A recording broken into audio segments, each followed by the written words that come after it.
तंत्र मतलब मन को एक खास तरीके से इस्तेमाल करने को तैयार होना।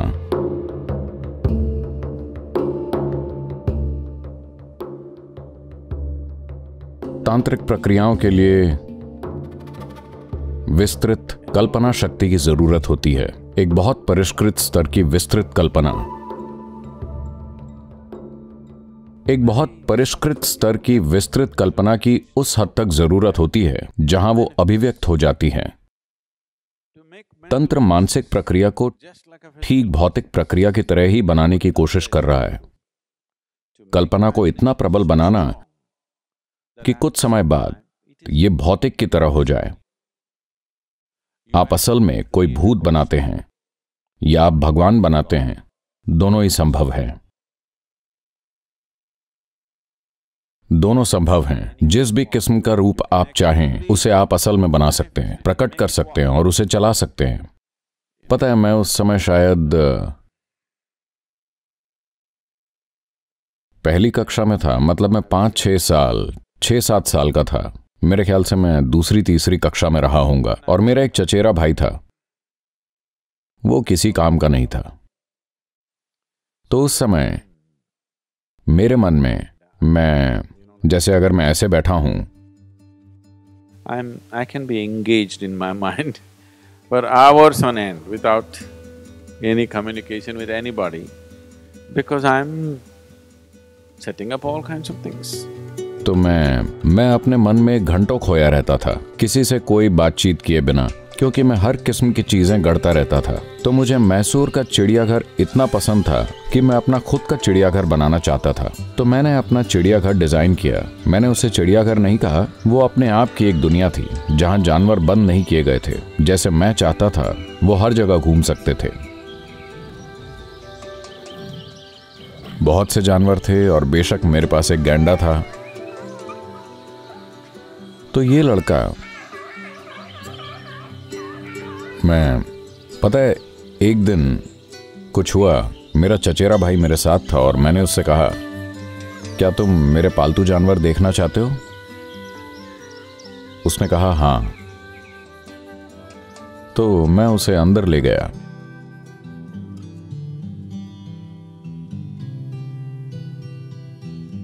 मैं बस उससे बात करने लगा और मैं उसके साथ बैठा हुआ था और उससे मैंने कहा, देखो ये सब है, क्या तुम इसे देख सकते हो? इसको देखो।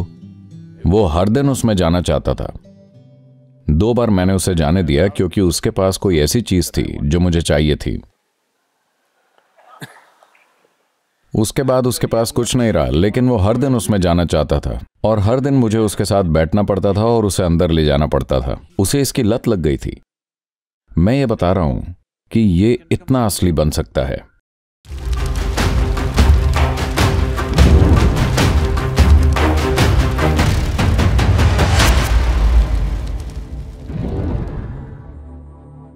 इंसान जो भी कर रहे हैं उसी चीज को खुद को उन्नत बनाने के लिए कीजिए। ये तंत्र का तरीका है। जब बात गुरु की आती है, वो शिष्यों पर तंत्र का उपयोग करते हैं, अलग अलग तरीकों से, ऐसे तरीकों से जो वो नहीं जानेंगे।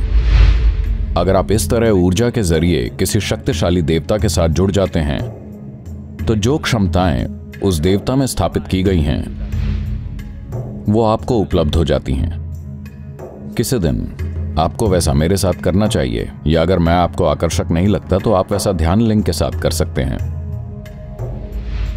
तांत्रिक प्रक्रियाओं के लिए विस्तृत कल्पना की जरूरत होती है।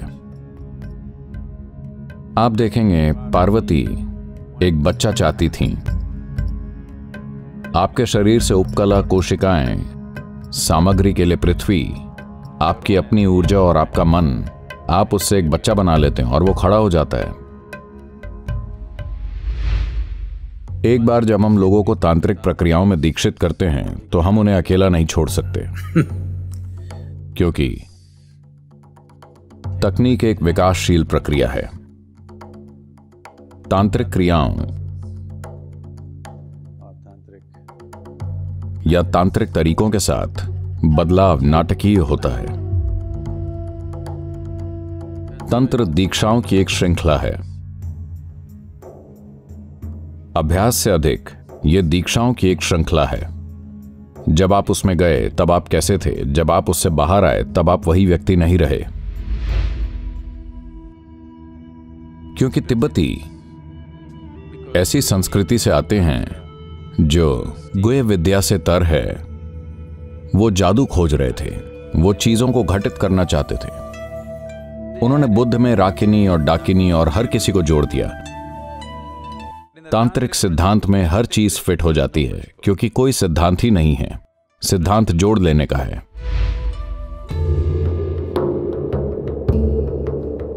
तो कैलाश को तांत्रिक पर्वत के रूप में जाना जाता है। उसे एक 8 साल के लड़के के रूप में पद्मशांभव मिल गए।